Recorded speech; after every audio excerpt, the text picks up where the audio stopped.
vamos avançar na análise dessa posição da esquerda brasileira, que contrariando a esquerda mais autêntica, contrariando todos os manuais tradicionais e o marxismo tradicional, apoiaram governos de Lula da Silva, inclusive dentro, se dizendo esquerda, estando dentro do PT, pegando cargos, etc, etc. Exatamente o contrário da tradição e que já tinha ficado provado como algo profundamente nefasto, que só podia terminar em crise e corrupção, como aconteceu na Europa de então, naquela Europa pré-fascismo.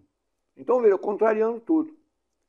De outro lado, verifica-se aqui partidos que se intitulam comunistas, aliados a Lula, dando-lhe um verniz necessário comunista e palavras de ordem e bandeiras, etc, etc. A simbologia de esquerda. Símbolos. Quem fez isso e promoveu e permitiu a divulgação disso?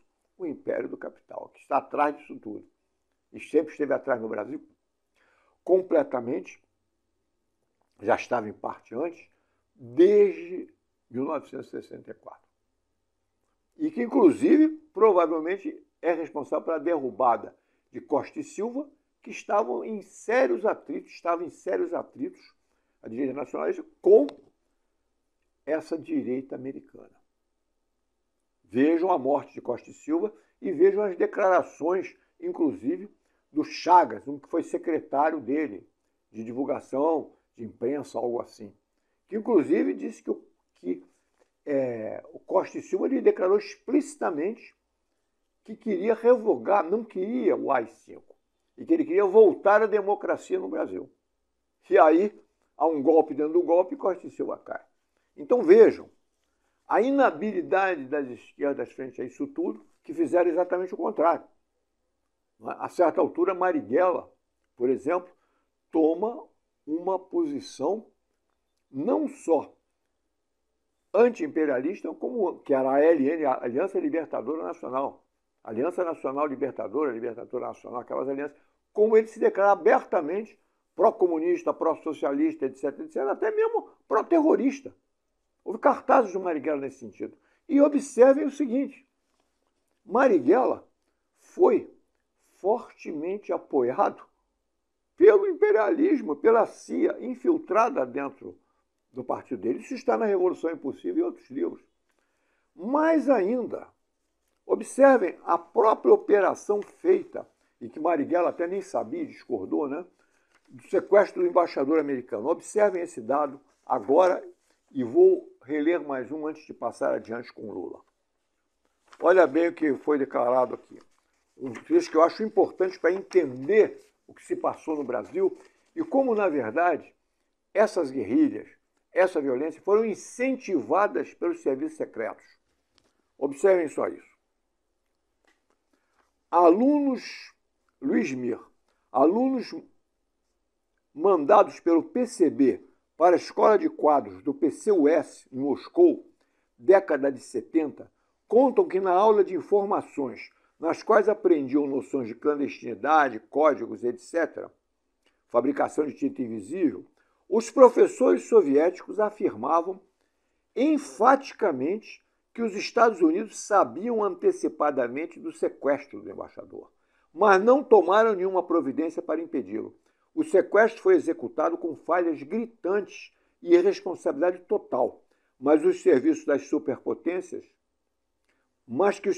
superpotências soubessem disso, previamente, é o famoso jogo da espionagem sabe tudo. Então, para os serviços secretos soviéticos, que também tinham sua eficiência, eram muito melhores que historiadorzinhos naquela época, eles afirmavam enfaticamente que o Império do Capital sabia da guerrilha, sabia de tudo. E depois há outros dados, mostrando que Marighella tinha ao seu lado, inclusive quando escolhia ela para as guerrilhas, elementos da CIA. Inclusive que chegou a pagar a gasolina do carro dele. Procurem um MIR, pesquisem e vejam isso. Então vejam o jogo sutil que é jogado com as esquerdas. Isso levou o Brasil mais ainda à direita. Levou o Brasil a maior domínio ainda do imperial capitalismo. Alguém dirá, mas é justificável porque não havia liberdade. Sim, é moralmente justificável. Mas a política, como já dizia Maquiavel, não é moral.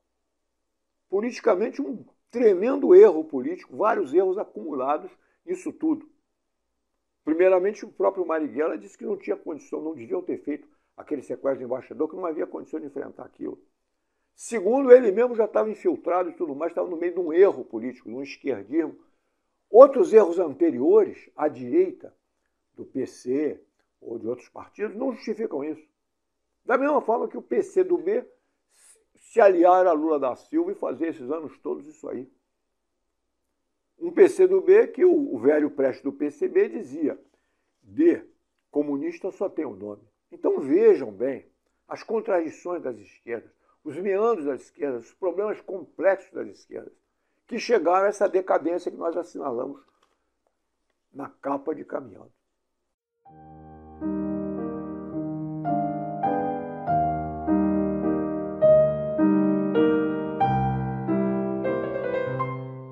E foi bem em 65 que o Brasil viu seu primeiro festival de música ser televisionado. Logo surgiram outros, com a ideia de promover uma nova geração de artistas, o que deu margem para surgirem a maioria dos ícones nacionais que conhecemos hoje. Contudo, com o golpe militar ainda recente, havia um tipo de música comum nesses festivais, as canções de protesto, que tentavam, de algum jeito, acordar o povo para o que estava acontecendo. No começo, os militares não deram muita bola, afinal os festivais eram um sucesso, mas depois de um tempo já era impossível ignorar o poder da música e da arte, e em 68 a ditadura fez jus ao seu nome. E sua vítima seria justamente o autor de um dos maiores hinos contra a ditadura, Geraldo Vandré, e sua Caminhando pra Não Dizer Que Não Falei das Flores.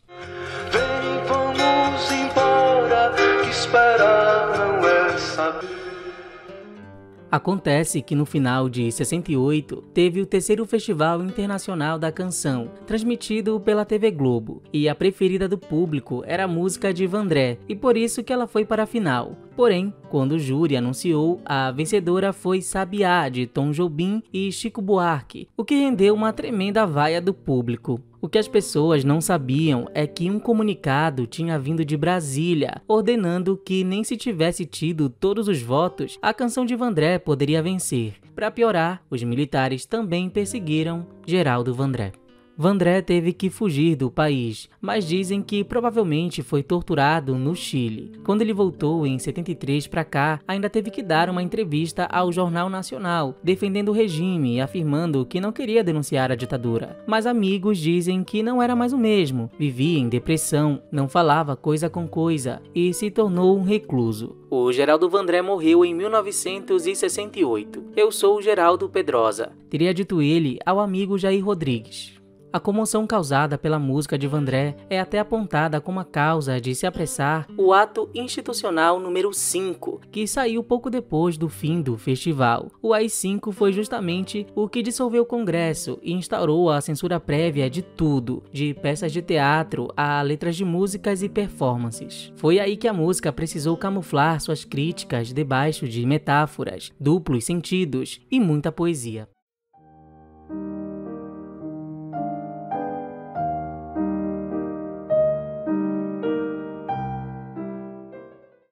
Vou falar hoje o que escrevi como um desabafo. Querido mundo, vejo você imundo de dores, de desamores, de pressas sem direção, de verdades corrompidas e de promessas vazias. Vejo você carregar a fome nos corpos de muitos. Vejo a espera nas esquinas frias. É a saúde, a educação, a economia, a política, falidas. Vejo o silêncio cúmplice diante do grito alheio.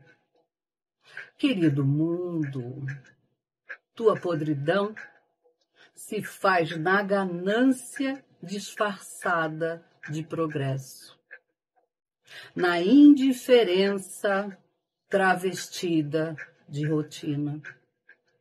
Querido mundo, desejo que um dia possamos fazer de ti um lugar menos imundo. Começando pela faxina dentro do peito. Com mais amor, lucidez e consciência para a divindade do viver bem. Este é meu desabafo.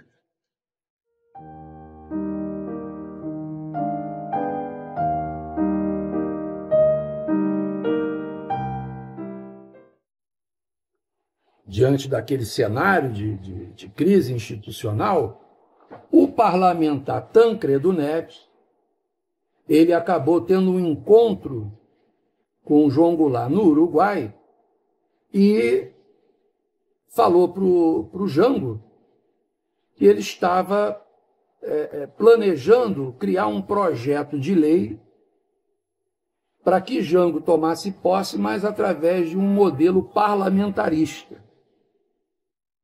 Ou seja, João Goulart tomaria posse como presidente, mas ele ficaria apenas como chefe de Estado, não como chefe de governo. Quer dizer, quem ia tratar de fato da administração do país seria o primeiro-ministro, que o João Goulart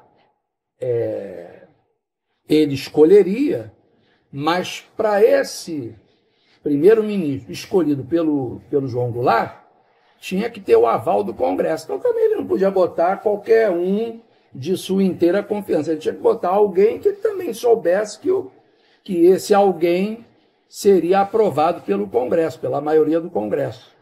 Entendeu? E assim o João Goulart aceitou, né, em caráter provisório. Havia uma ideia, uma promessa de que depois haveria um plebiscito para que a população escolhesse a permanência do parlamentarismo ou a volta do presidencialismo, né? Aí,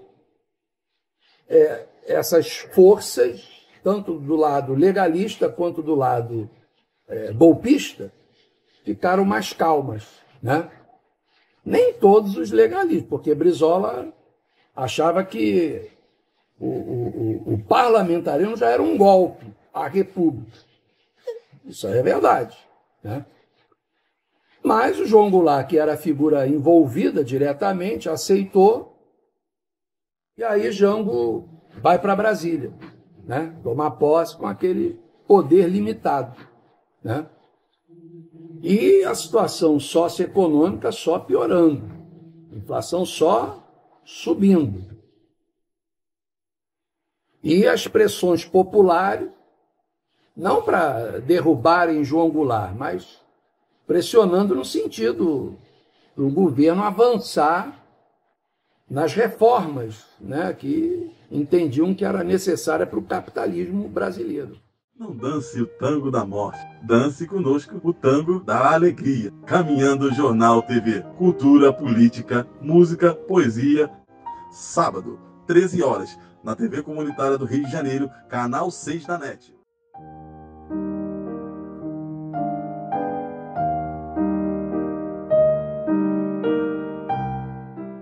Trump, julho de 2025, descarado, até em carta, chantageia e humilha o Brasil e os brasileiros. Impõe tarifa de 50% a produtos e exige que o STF mude decisões judiciais sobre os bolsonaros. Ameaça ministros em verdadeira intimidação e chantagem.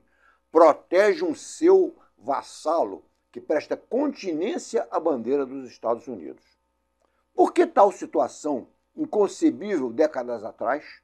De um lado, crise mundial, com os Estados Unidos, capitalista e imperialista OTAN, derrotados na Ucrânia em guerra por procuração e na aposta israelense terrorífica no Oriente Médio, enfrentando em essência a aliança Rússia-China, prevenidas, armadas nuclearmente, mas não cedendo a ameaças, mostrando armas modernas de alto nível tecnológico, tendo como pesadelo o crescimento industrial e econômico chinês.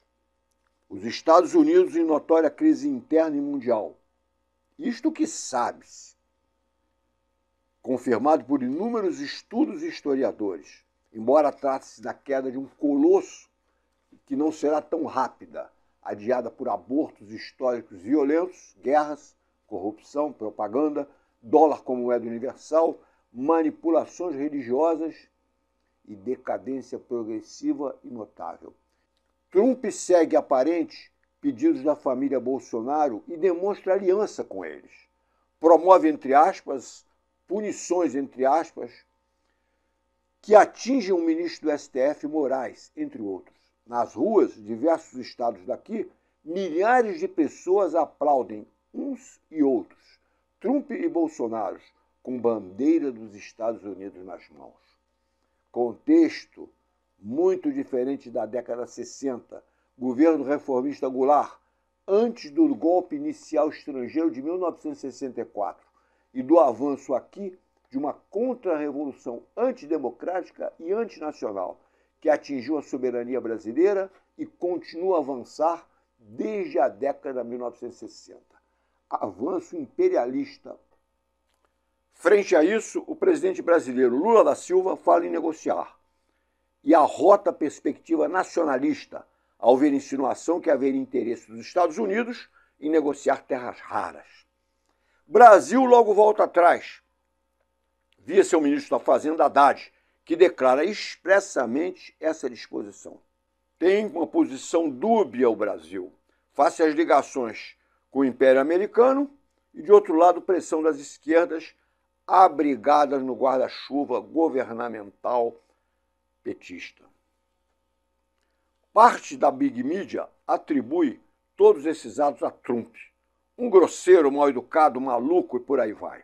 Dá a impressão até que é algo pessoal, que com outros presidentes americanos seria diferente. Ora, a questão é outra. Mudou a forma de tratamento e cabe entender por quê.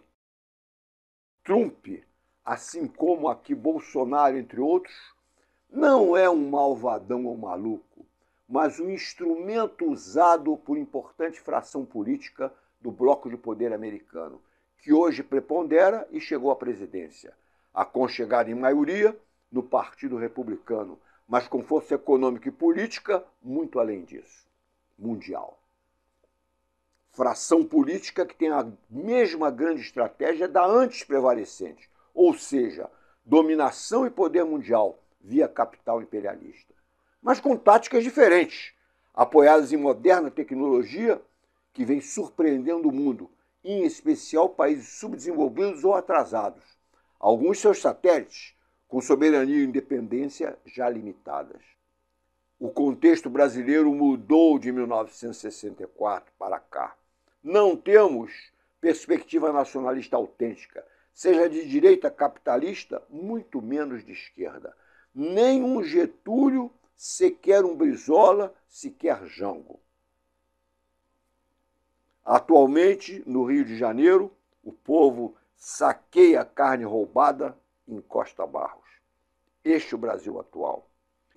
De concessão em concessão, de anistia fajuta em anistia controlada, até por torturadores, cúpulas militares, poupadas política e judicialmente por crimes diversos, chegamos a um presidente capaz de prestar continência à bandeira americana e dizer-se nacionalista e ser aplaudido. Ora, num contexto como acima, Brasil, estava aberta a oportunidade para mais pressão e exploração, segundo interesses imperialistas americanos. Trump vai agir então por aqui e em todo o mundo nesse sentido, usando seus estilos histriônicos peculiares, sim, mas também as velhas táticas e inovadoras táticas de seus mentores e fração política.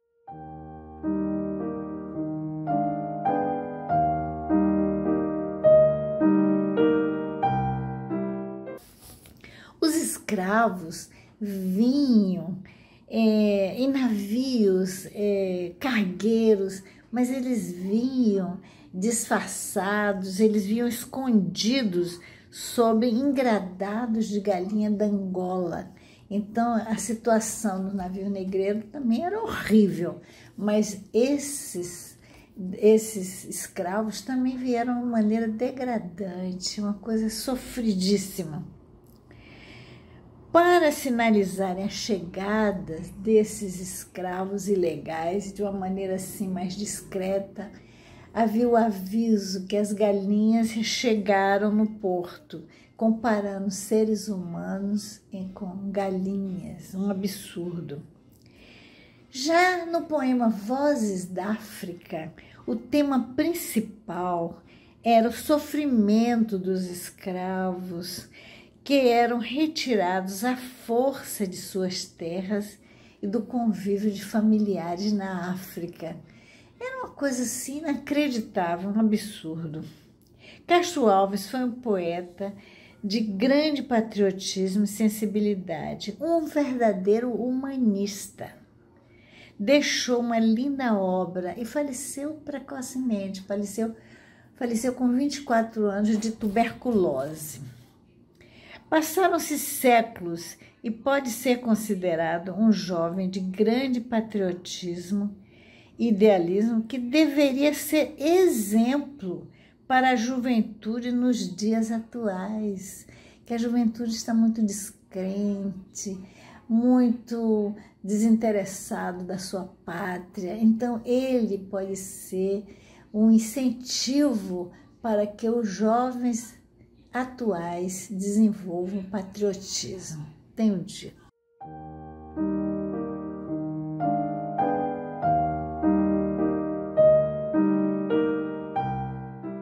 Só que eu não penso em ser, ter e representar. Porque representar para um ator não é fingir.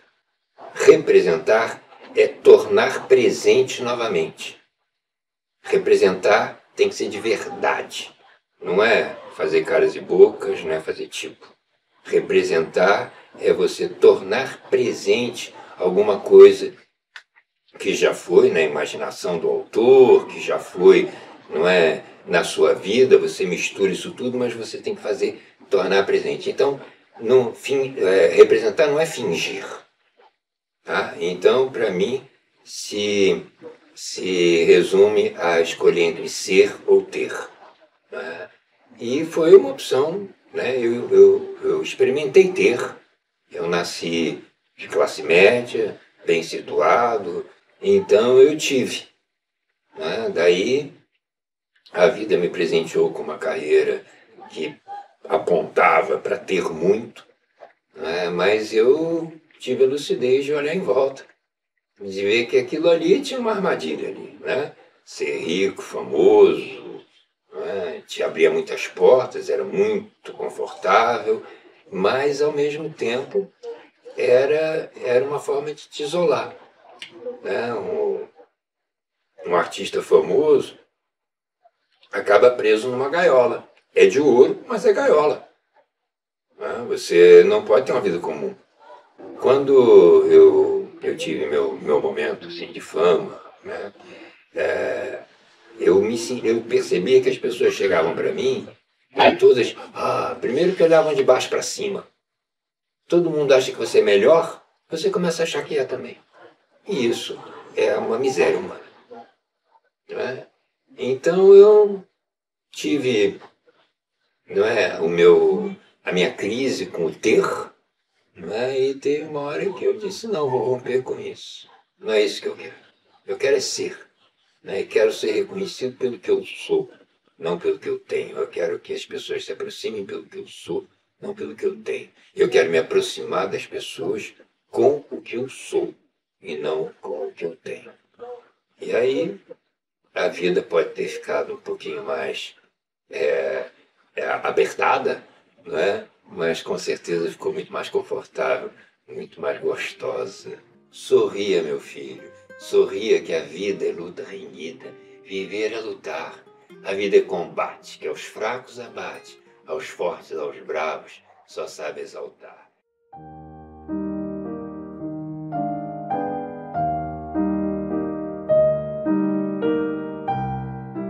Hoje eu trouxe 2 estudos sobre o limão para comentar com vocês. No primeiro, Os participantes foram divididos em 3 grupos.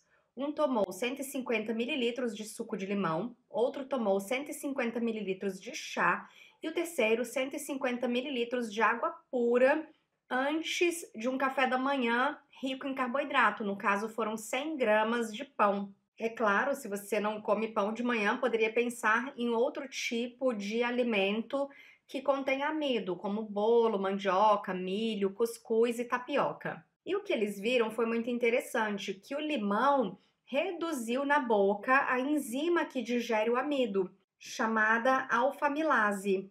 Com isso, menos amido é absorvido, ou seja, menos carboidrato é absorvido, o que ajuda no controle da glicemia, nos níveis de açúcar no sangue. Então, é uma boa ideia se você tem hiperglicemia, se você tem resistência à insulina, se você tem diabetes, ou simplesmente se você quer controlar os níveis de insulina, por exemplo, para poder emagrecer com mais facilidade, tomar um suquinho de limão sempre que você for consumir um alimento rico em amido, como pão, bolo, mandioca, milho, cuscuz, tapioca, macarrão, pizza. Se você ainda quiser um efeito anti-inflamatório nesse suco de limão, você pode acrescentar gengibre ou gengibre com açafrão e pimenta. Um segundo estudo já mostrou os efeitos do suco de limão no tratamento do cálculo renal.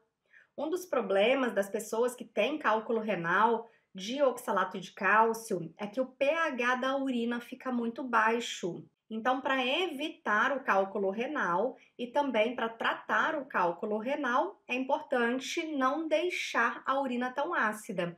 O interessante é que quando as pessoas tomam suco de limão, que é um alimento ácido, o efeito no corpo é o contrário. O limão alcaliniza o sangue.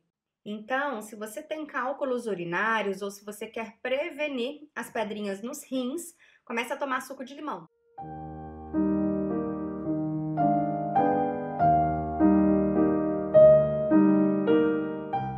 Onde surgiu o Lula da Silva? Consta que ele surgiu como vulto no Nordeste pobre, Pernambuco, num caminhão, não sei o quê. Muito bonito isso.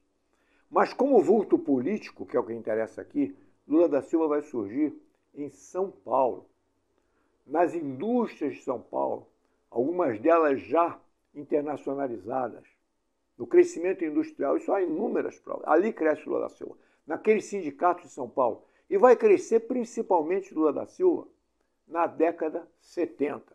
E o que eram aqueles sindicatos na década 70, meus amigos? Não eram essa maravilha que se pensa. Anteriormente, o maior trabalho sindical estava nas mãos do PTB e do PCB, do velho PCB do Prestes, estava na mão deles.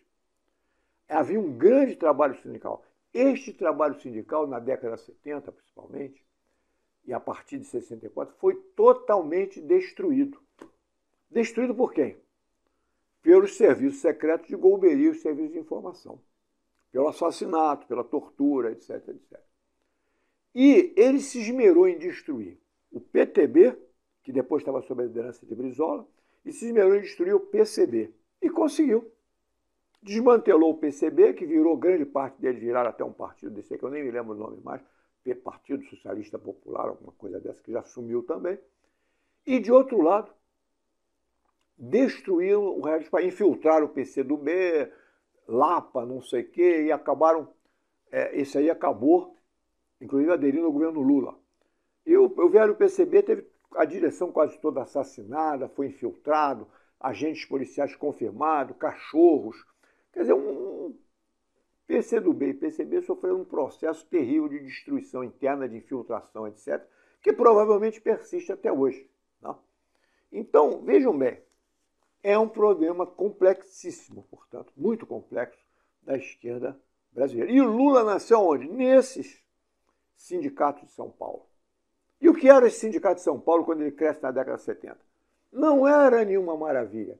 Estava sendo destruído toda a linha PTB, com todos os erros, acertos, PCB, e estava sendo construído um novo sindicalismo. E que sindicalismo era esse? Qual era a base dele? O sindicalismo americano. A base dele era o sindicalismo americano. Nós vemos aí toda uma construção sindicalista americana que está bem exposta nesse livro aqui. Disseram que eu voltei americanizado. Lula da Silva esteve nos Estados Unidos, na Universidade Johns Hopkins, estudando lá.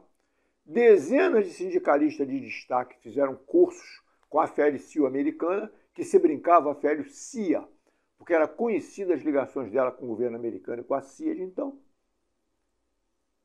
Aí surge Lula da Silva. Ele não surge num belo sindicato, operário, etc. Ele surge num ninho de ratos. E depois nós vamos ver algo paradoxal. Lula da Silva vai tendo um apoio indireto com inúmeros indícios do imperialismo americano. Então a pergunta que fazemos agora é assim: Lula da Silva é um gênio político? Ou ele teve, consciente ou não, atrás de si, o braço, a mão poderosa do mais forte império do mundo, do melhor serviço secreto do mundo, o do Império Ocidental, inglês, americano? Nós vamos adiante dar continuidade a esse ponto.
Eu e o Fernando vamos pra luta armada. A gente quer saber se você também vai. Você tá brincando? Não. Estamos falando sério. Você era seminarista. Matar passarinho é pecado.